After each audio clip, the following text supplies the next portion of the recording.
Olá, pessoal. Boa tarde, gente. Começando aqui já na sequência. Acabei de acabar uma live, então começando na sequência com vocês aqui. E agora vamos falar um pouquinho sobre tese do século. Sejam todos muito bem-vindos e muito bem-vindas. Quem me acompanha pelo Instagram do IBPT Educação, quem me acompanha pelo nosso canal do YouTube, pelo canal do YouTube da Amaral Yazbek, advogados, também pela nossa comunidade tributarista do futuro. Está começando mais uma live de atualidades tributárias e hoje o tema é falarmos sobre a tese do século e as dúvidas que surgem a partir do julgamento que finalizou na semana passada, né? Finalizou aí na quarta-feira da semana passada. Na quarta ou na quinta? Na quinta-feira da semana passada. Então foi hoje dia 17, vamos ver aí que dia que finalizou, no dia 13 de maio, finalizou esse julgamento, então sejam bem-vindos. Muitos aí, hoje já comecei, na própria sexta-feira de manhã, já comecei o dia recebendo dúvidas de clientes em relação ao que vai aos próximos passos. Hoje, novamente, de manhã tivemos reunião aí de equipe e debatemos sobre a tese do século. Então, para quem está chegando, para quem está me acompanhando, deixa eu colocar vocês aqui para eu ver também como estamos aqui no YouTube, se vocês estão me ouvindo, se está tudo certinho. E olha só, quem não sabe, toda segunda-feira, às 13 horas, tá? Recadinhos antes de a gente começar o nosso tema. Toda segunda-feira, às 13 horas, eu tô aqui com vocês para a gente falar um pouco sobre atualidades que aconteceram na semana anterior, as coisas mais relevantes. Sempre trago um tema aí da atualidade para a gente debater, ok? Quem é membro da minha comunidade tributarista do futuro, acaba depois desse nosso encontro aberto, eu me fecho lá com eles e a gente debate outros assuntos, outras atualidades, tá?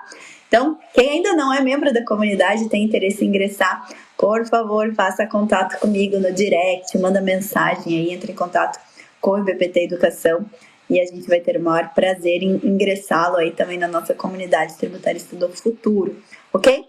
Então vamos lá, pessoal, como faremos hoje hoje vai ser uma live de atualidades um pouquinho diferente para quem nos acompanha ao vivo, tá? Se você tem alguma dúvida relacionada, já está sabendo o que aconteceu, tem dúvida, o cliente perguntou, ou se você aí tem a sua empresa ou trabalha em alguma empresa que é contribuinte do ICMS e ficou com alguma dúvida, manda no chat. Eu vou estar acompanhando aqui vocês para a gente resolver essas dúvidas, ok? Então hoje eu quero ouvi-los, tá? Hoje vocês que vão fazer essa live aqui comigo, tá bom, pessoal? Então vamos lá, primeiro vamos colocar todos no mesmo passo, né? Vamos colocar todo mundo no mesmo passo. Eu sei que quem já é da área já sabe o que aconteceu, quem é tributarista ou quem já está na área tributária sabe o que aconteceu, mas como tem pessoas que nos acompanham aqui que propriamente não são tributaristas, são empresários, empreendedores e querem saber o que afinal mudou aí, o que é essa tão chamada tese do século que estampou os noticiários na semana passada. Então, finalmente, depois de praticamente 4 anos, o STF consolidou, nossa Corte Suprema, né, o Supremo Tribunal Federal, consolidou o entendimento de que o ICMS não deve compor a base de cálculo do PIS e da COFINS, tá? Foi o entendimento que foi consolidado com os seguintes esclarecimentos, tá?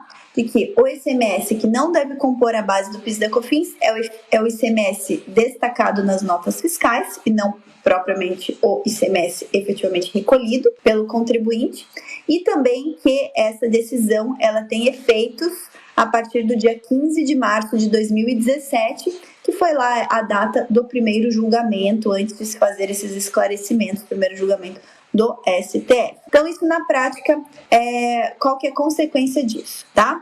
Contribuintes que não ajuizaram até hoje são contribuintes do ICMS, tá? Consequentemente, são contribuintes também do PIS e da COFINS, que não ingressaram em juízo com essa discussão judicial, podem, a partir dessa consolidação, buscar aí os seus direitos no sentido de calcular e recuperar os valores pagos indevidamente a partir do dia 15 de março de 2017.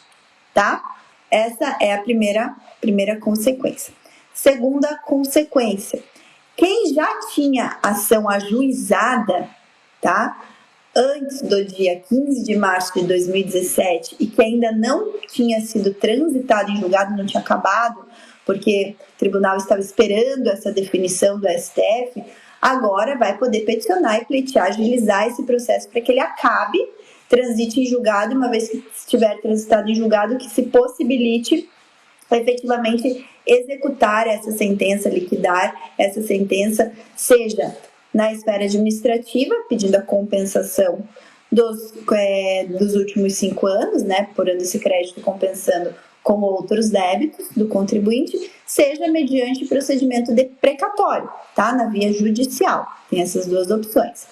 Quem também tem ação ajuizada, tá, ação ajuizada depois da data do dia 15 de março de 2017, só vai poder ter como crédito a recuperar aqueles valores levantados a partir da data do dia 15 de março de 2017, tá? Exceção, contribuintes que ajuizaram depois do dia 15 de março de 2017 e já têm ação transitada em julgado e já recuperaram os valores devidamente, ou já estão com o procedimento habilitado na esfera judicial, tá? Se já está habilitado, se já compensou, não tem muito o que fazer agora. Existe um risco, tá? Um risco de que a Procuradoria da Fazenda Nacional ingresse com a chamada ação rescisória, em virtude do entendimento do STF de que somente quem do STF que resguardou a recuperação antes de 2017, aquelas empresas que ajuizaram a ação antes do dia 15 de março de 2017, tá? Então existe um risco aí da Procuradoria ajuizar a chamada ação rescisória para tentar anular essa decisão que já transitou em julgado. É um risco, contudo, na minha concepção, o risco de ajuizamento não é um risco baixo. Eu acredito até que a Procuradoria vai ajuizar essas ações rescisórias desde que o trânsito em julgado não tenha ocorrido há mais do que 2 anos, tá? Então, por exemplo, tem clientes na nossa carteira de clientes que ajuizaram a ação em abril de 2017 e a ação transitou em julgado em abril de 2019, tá? Esse cliente está resguardado, porque já passou o prazo de 2 anos para a Procuradoria ajuizar a ação rescisória. Esse já ganhou, já liquidou, já recuperou os valores, não temos o que nos preocupar, ok? Existem situações de clientes que ajuizaram depois do dia 15 de março de 2017 e que a ação transitou em julgado agora, 2020, agora em 2021. Esses são os clientes em que é possível que a Procuradoria ingresse com uma ação rescisória, tá? E aí, qual que é a consequência da Procuradoria ingressar com a ação rescisória? A gente vai ter que fazer a defesa muito alinhada a que uma decisão do Supremo, tá?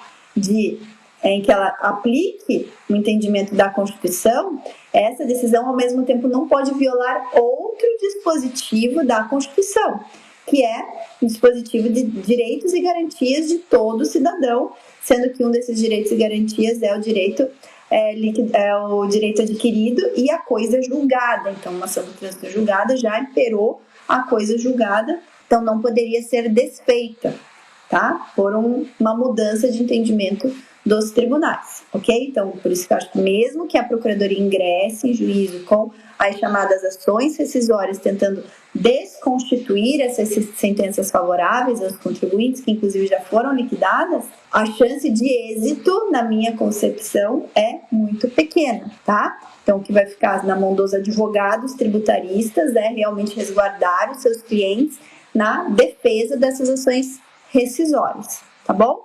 Então, essas são as situações. E aqueles clientes, aquelas empresas, tá? Não clientes, aquelas empresas que ajuizaram a ação depois do dia 15 de março de 2017, que a ação ainda não transitou em julgado, esses vão ser, na minha visão, os mais prejudicados. Porque vamos pensar que a empresa ajuizou a ação em abril de 2017, ela não transitou em julgado, ele só vai poder recuperar de março de 2017 para frente. Então, o fato de ter ajuizado depois não vai garantir os 5 anos para trás de 2017, tá bom? E aí a outra situação, Letícia, mas é o seguinte, eu tenho um cliente ou a minha empresa ainda não ajuizou, não ingressou em juízo com com essa situação, não está pleiteando a restituição, a recuperação de todos os anos em que calculou na base de cálculo do PIS da COFINS o ICMS destacado na nota fiscal. O que eu faço nessa situação? Temos alguns caminhos, tá? Caminho mais não é mais conservador, é o estritamente conservador, e o caminho mais rápido, vamos pensar assim. O caminho estritamente conservador seria aquele caminho em que o contribuinte não quer já aproveitar os efeitos dessa decisão e prefere ajuizar uma ação para que o Poder Judiciário garanta que ele tem direito. Tá? Então, pode ajuizar uma ação, já com a repercussão geral reconhecida, julgada. Essa ação possivelmente vai ter uma liminar, tá? A liminar vai garantir que você ajuste a tua contabilidade daquele momento em diante, tá? A liminar não garante a recuperação do passado. A recuperação do passado precisa aguardar o trânsito e julgado da ação, ok? Essa é uma possibilidade para aquelas empresas que são estritamente conservadoras. Agora, vamos pensar de uma forma prática, tá? Essa decisão do Supremo, essa decisão da semana passada do Supremo Tribunal Federal, é uma decisão que hoje não tem mais chance de ser modificada, tá? Não tem mais como ser modificada essa decisão. No máximo, vai se esclarecer algum ponto, e um ponto que eu levantaria para esclarecimento é justamente esse. Temos que resguardar os contribuintes que entraram em juízo depois do dia 15 de março de 2017, que já tiveram ação transitada em julgado. Esses continuam tendo direito aos 5 anos passados, porque já transitou em julgado, inclusive já recuperar. Então, no máximo que eu diria que o Supremo poderia analisar agora é alguma situação assim de esclarecimento, tá? Não vejo como nessa altura, nessa fase processual, mudar-se o entendimento do Supremo. Não existe mais nenhum instrumento processual que legitime essa mudança de entendimento nessa fase, ok? Então, se a empresa entende isso, que não existe o que mudar, e que essa decisão do Supremo, ela vincula, tá, todo o Poder Judiciário e todos os órgãos públicos também, qual que é a consequência? Que as empresas já podem ajustar suas contabilidades, deixar de calcular o ICMS na base do PIS e da COFINS, o ICMS destacado na base do PIS e da COFINS, e já podem promover a recuperação administrativa, tá? Já podem promover a recuperação administrativa. O que é promover a recuperação administrativa? Fazer o cálculo dos últimos 5 anos, fazer o cálculo de 15 de março de 2017 para frente, de quanto recolheram a mais de PIS e COFINS por ter incluído o ICMS destacado na nota na base de cálculo dessas duas contribuições. Então, se apura esse valor de 15 de março de 2017 até hoje, tá? Com esse valor apurado que vai gerar um crédito para a empresa, é possível já ir para a esfera administrativa da Receita Federal e fazer a compensação via per decomp, tá? Então, o que vai ter de risco nessa situação? A Receita vamos pegar o auditor da Receita Federal, vai analisar essa recuperação tributária e vai notificar a empresa para prestar os esclarecimentos, tá? A empresa vai prestar os esclarecimentos de que está agindo em conformidade com o entendimento em repercussão geral do STF e fez o cálculo, né? Vai ter que fazer o cálculo correto também, comprovar que aquele cálculo é correto. Via de regra, esse auditor da Receita, ele não pode mais glosar essa compensação. Não tem mais legitimidade para glosar, porque já houve um entendimento em repercussão geral do Supremo. Pode ser que ele fale, mas não mudou a lei, não existe nenhuma instrução normativa expressa me autorizando a tirar o ICMS sem uma ação judicial, porque de fato não existe ainda, tá? O que a gente tem aí de instrução normativa que regula a compensação, a instrução normativa 1717 e a instrução normativa 1911 que fala como deve ser feito o cálculo. Essa instrução normativa 1911, inclusive, já está em desacordo com o entendimento do STF, esse novo entendimento.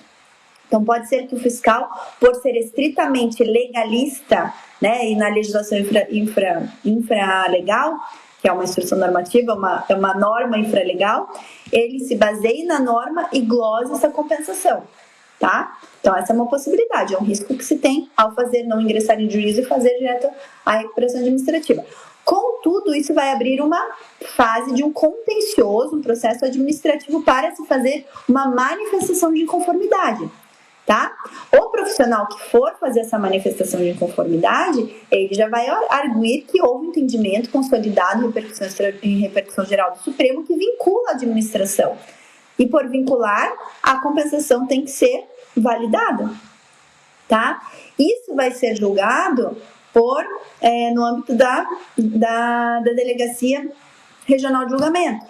Se a Delegacia Regional de Julgamento mantém essa glosa, né, essa glosa dessa compensação, vai mandar para o CARF, que é o Conselho Administrativo de Recursos Fiscais, que é o que julga os processos administrativos em segunda instância. O CARF também, existe já uma linha do CARF que já se posicionava, antes do julgamento do Supremo da semana passada, já se posicionava a favor daquele julgamento anterior, para já entender que o ICMS tinha que ser excluído da base do PIS e da COFINS, e já para entender que era o ICMS destacado na nota. Então, o CARF, antes do julgamento do Supremo, já tinha um entendimento favorável. Com o julgamento do Supremo, só vai reforçar esse entendimento favorável do CARF. Então, na pior das hipóteses, o CARF vai autorizar a compensação, tá? E vamos pensar aqui numa eventualidade, não sei, isso é muito difícil prever que eventualidade, né? Mas vamos pensar, na pior das hipóteses, vamos pensar que o CARF mantivesse a glosa dessa compensação.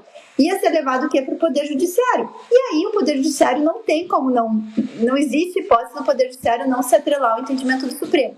Então, no final das contas, mesmo que haja um contencioso, a empresa já recuperou tudo, já aproveitou aquele valor. E lá no final das contas, ela vai ganhar o processo também. Então, vamos pensar do ponto de vista estratégico do que vai trazer resultado para a empresa mais rápido. Hoje, vamos pensar, a Letícia de hoje, depois desse entendimento da semana passada do Supremo, orientaria os seus clientes que ainda não ingressaram em juízo a nem ingressar, a fazer administrativo, ponderando tudo isso que eu ponderei com vocês até aqui, tá? Ponderando essas situações. E se o cliente tivesse entendido, porque uma vez que eu pondero e eu falo, olha, faça, eu te auxilio, eu vou prestar esse serviço para você, e se houver algum problema, o que eu vou fazer? Eu vou te auxiliar na defesa também, né? Eu coloco essa responsabilidade no meu colo, tranquilo, o cliente fica seguro, tá? Ele fica seguro de que ele está agindo sem trazer uma implicação pro negócio dele. Ao contrário, vai trazer só um resultado mais rápido, tá? Um resultado mais rápido pro negócio dele, tá? Então, hoje, a Letícia depois do julgamento da semana passada, está se posicionando dessa forma, tá? Ok? Se fosse antes, eu ia falar, vamos aguardar o entendimento do Supremo. Saiu, então já tem uma outra linha aí de posicionamento. Tá bom, gente? Eu quero saber de vocês. Gilson dando boa tarde de Cascavel. Boa tarde, Gilson. Seja bem-vindo à nossa live. Rodolfo também agradecendo pelos esclarecimentos.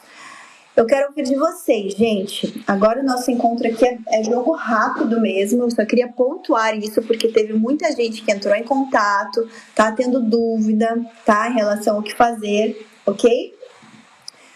Situações distintas. Letícia, mas vamos pensar, deixa eu ver o que o pessoal trouxe para mim aqui. Vocês vão ter que analisar, gente, tá?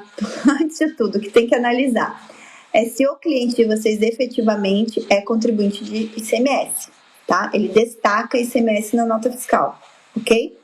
Se ele destaca ICMS na nota fiscal, ele tem como se beneficiar dessa tese, tá?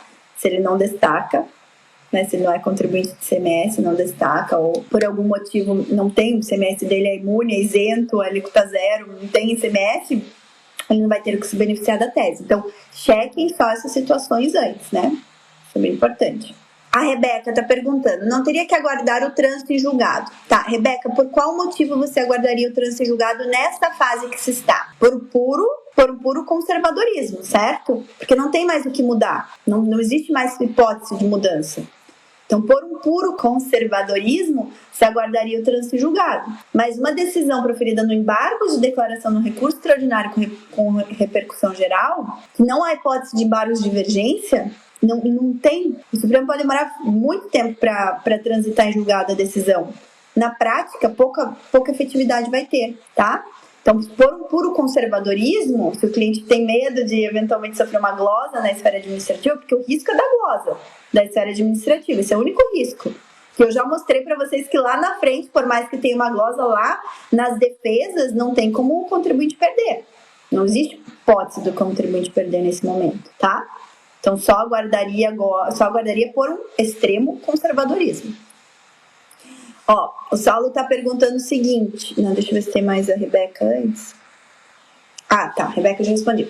O Saulo está perguntando: quem entrar com a ação agora pode compensar a partir de 15 de março. Isso, só que quem entrar com a ação, lembre-se, entrou com a ação, precisa esperar o trânsito em julgado da ação. Demora mais, tá? Então, entrou com a ação agora, precisa esperar o trânsito em julgado da ação. Tá bom? Aí sim, a partir do dia 15 de março de 2017. Isso mesmo. Trânsito em julgado, a Gi Marques está perguntando. Trânsito em julgado só seria antes dessa decisão, né? Isso, para resguardar, eu entendo que sim, mas eu acho que mesmo assim, vamos pensar, as empresas que entraram com a ação depois do dia 15 de março de 2017 e já tiveram ação transitada em julgado, há menos de 2 anos, essas são potenciais alvos de uma ação rescisória da PGFN, tá? Da Procuradoria-Geral da Fazenda Nacional, ok?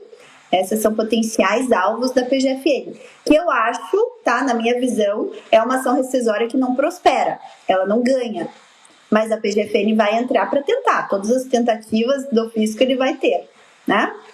O Rodolfo está falando que seria excesso de conservadorismo, eu também acho, Rodolfo, acho que é excesso de conservadorismo. Também acho que você esperar fazer uma ação agora, nessa altura do campeonato, é um excesso de conservadorismo. O Paulo está falando da rescisória. Paulo, rescisória...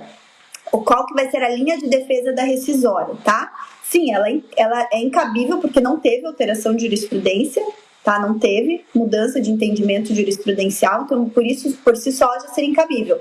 Além disso, por mais que o Supremo tenha falado, olha, eu só vai poder recuperar de quem entrou com a ação depois do dia 15 de março de 2017, só a partir do dia 15 de março, que a PGFN vai querer rescisória desse pessoal que já teve trânsito em julgado e recuperou os últimos 5 anos, mesmo período passado ao dia 15 de março, no mesmo período prévio ao dia 15 de março de 2017. Esse vai ser o alvo da rescisória, tá? Porque daí sim tem uma mudança de entendimento, né?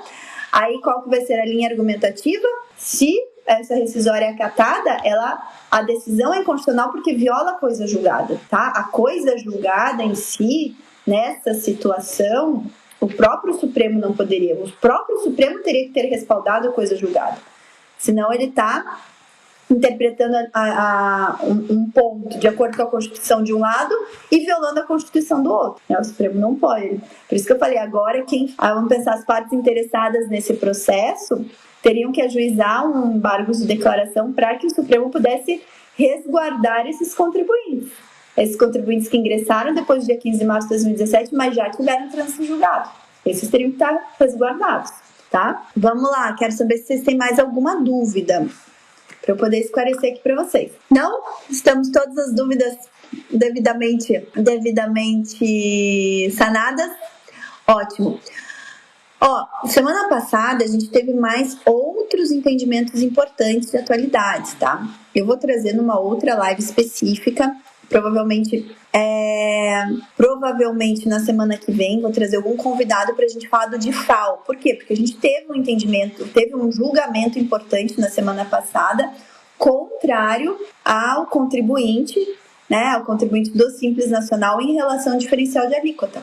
Então a gente precisa, porque há um tempo atrás teve o entendimento favorável aos contribuintes, de uma forma geral, de que DIFAL por decreto era inconstitucional. Então, vou trazer um convidado aqui para a gente falar um pouco mais sobre DIFAL, diferencial de alíquota do ICMS, ok? Então, já deixo isso alinhado aqui com vocês, que eu vou trazer possivelmente na terça-feira da semana que vem, se der tudo certo, ou na terça da outra semana, mas no meu perfil do Tributarista do Futuro, tá? Não aqui nesse perfil, no Tributarista do Futuro. Então, quem não me acompanha no Tributarista do Futuro, por favor, me acompanhe no Tributarista do Futuro também, que lá sempre tem live toda terça e toda sexta. Beleza? O Rodolfo tá falando, acho que haverá rescisória. Sim, o que a PGFN vai fazer um pente fino agora? Todas as ações que transitarem em julgado, que forem ingressadas depois do dia 15 de março de 2017, que a gente sabe que são 56 mil ações, né? Mais de 70% das ações foram ingressadas em juízo depois da data do dia 15 de março, e vai olhar aquelas que transitarem em julgado há menos de 2 anos, porque daí legitima a rescisória e provavelmente vai em busca dessas, tá? O que é ruim, né? A gente tem caso de cliente que provavelmente vai receber essa rescisória, a gente vai ter que monitorar, mas não dá para falar que isso não vai acontecer. Acredito que vai, sim, que a PGFN vai fazer isso, tá? A Rebeca está perguntando se para conseguir a restituição antes de 2017 teria que ter ingressado com a ação até o dia 14/3. Isso mesmo, Rebeca. Teria que ter ingressado com a ação até o dia 14/3 de 2017. Ok? Olha, retificação de declaração. A Lilian está perguntando, tá? Se você for fazer direto administrativo, sim, né? Se você veio com uma ação judicial prévia, não, tá? Mas se vai fazer direto administrativo, daí tem que olhar as obrigações acessórias anteriores, fazer retificação e ajustar, tá? Mas se é uma habilitação de crédito prévia, daí não, ok? A decisão do STF pode solicitar pedido de restituição ou somente compensação, restituição ou compensação, tá? As duas modalidades previstas na Instrução Normativa 17 e 17, tá bom? Imamura, Lilian Imamura, Lilian Imamura, as duas possibilidades, tá bom? O Paulo, do dia 14 e do dia 15. O Supremo falou anterior ao dia 15, né? Então, anteriores ao dia 15. Então, acredito que até o dia 14, tá? Até a data. Tem que ser prévio ao julgamento ali. Então, vamos pensar. Pode ser que haja uma discussão se alguém ingressou um pouquinho antes do julgamento, né? Eu não cheguei nesse detalhe, Paulo, mas vou dar uma olhadinha. A gente tem que ver exatamente como ficou decidido ali. Deixa eu ver se eu pego aqui rapidinho para falar com vocês. Vamos ver ali como que saiu na decisão da ministra. Para modular os efeitos do julgado, cuja produção haverá de se dar desde o dia 15 de 3 de 2017. Então, tem que ter ingressado até o dia 14, tá? Ressalvadas as ações judiciais e administrativas protocoladas até a data da sessão em que proferido o julgamento de mérito. Protocoladas até a data da sessão em que proferido. Então, até o dia 15. Retificando até a data da sessão. A sessão foi no dia 15, então até a data da sessão, tá? E olha que interessante, ele fala ressalvadas ações administrativas, tá? Então, eventualmente, se alguém fez a compensação ali até essa data, né? Fez compensação até essa data, também tá ressalvado. Sabe que alguém fez alguma compensação antes de ingressar em juízo, eventualmente, também tá ressalvado aqui pela decisão do STF, tá? A Joyce está falando, quem não ingressou com a ação pode reaver valor? Pode, Joyce, acho que você entrou depois, mas pode sim, é o que eu tô falando. Agora a gente já tem uma segurança maior para falar que quem não ingressou com a ação nem precisa ingressar com a ação e pode ter a recuperação do dia 15 de março de 2017 em diante, ok? Beleza? Pessoal, eu vou ficar por aqui. Obrigada pela participação de vocês. Qualquer coisa eu estou à disposição no direct, é só mandar um direct, fazer contato comigo, que eu vou procurar esclarecer as dúvidas de vocês, tá bom? E, gente, quem está acompanhando aí as nossas séries de lives diárias, eu convido vocês a estar comigo todos os dias, ao meio-dia dessa semana. Temos live. Amanhã, às 13 horas, também tem uma live no meu perfil Tributarista do Futuro.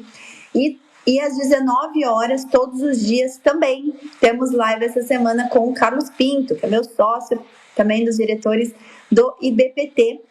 E a gente está promovendo uma série de lives sobre empreendedorismo, tá? Empreendedorismo com serviços tributários, ok?